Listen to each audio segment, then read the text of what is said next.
welcome to Sarah's Stamping Retreat. Today I'll be showing you how to get a bit more detail when you're using your layering stencils. So we'll be using these Morning Asters layering stencils and the coordinating Morning Asters outline stamp. So I'm going to be using my stamp wheel both for stamping and stenciling today. I'm just going to use a rolled up bit of tape to keep that closed. So I'm going to pick these up on my stamp platform. This is the stamp wheel. Obviously for this bit you could use any old stamp platform. I'm going to use a grey because I don't want the outlines to stand out too much. I kind of want a bit of a no-line look, but I do want to use the lines as a bit of a guide. So you can see I've got those pale lines as guides now.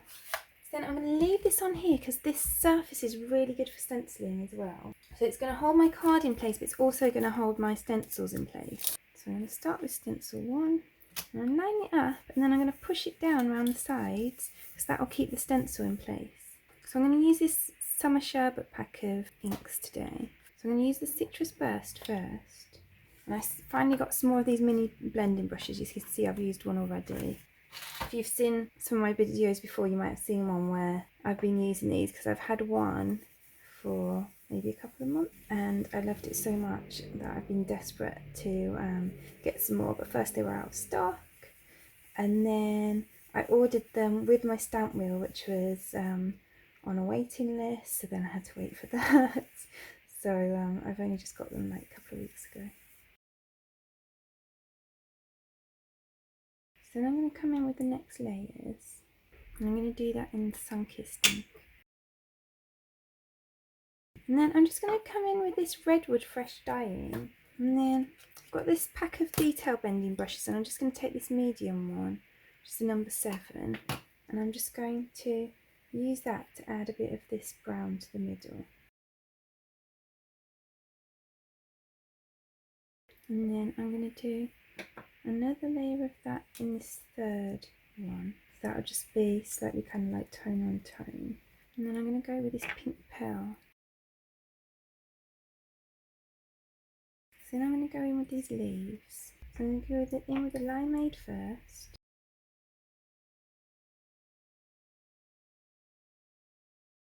And then I'm going to use the bamboo to do the detail on the leaves.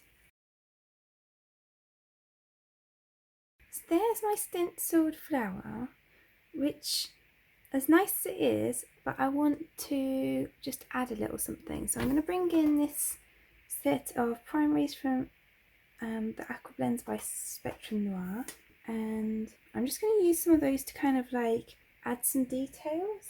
So the first thing that I want to do is to just add a bit of brown onto the centre of this flower to kind of like bring it in with the others. And that's a bit redder than what I've got on the others, so I'm just going to bring in my blending brush and add a little brown to that as well. And then I'm going to switch to my Altenew markers, and I'm going to take the bamboo marker and I'm just going to add in just a little bit of extra shading. And then I'm going to take the Parrot, which is a shade darker, and do a bit more shading with that as well. And this is really nice for me because, as I said before, like, I'm no colourist, but I enjoy colouring, and this kind of gives me a head start as to like a base of colour that I can then just add some details on. So I'm happy with those leaves now. I'm going to add a bit of honey drizzle to this middle. So then I'm going to go in with my sun-kissed marker and just add a little bit more depth to this. And then I'm going to add a bit of orange cream. And I'm also going to add in a bit of fresh lemon to go kind of between the orange and the yellow. Just kind of blend everything out a little bit. So then what I'm going to do is just outline it with this polar bear pen.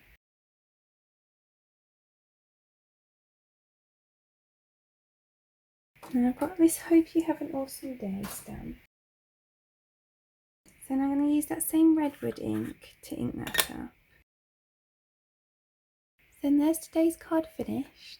I really hope that you like it and that it's given you some ideas to stretch your layering stencils a bit further.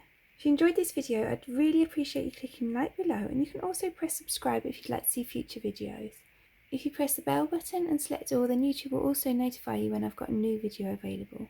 All of the supplies that I've used for today's video are listed in the description below, and there's also a link there to my blog where you can find a picture supply list if that helps you find what you're looking for.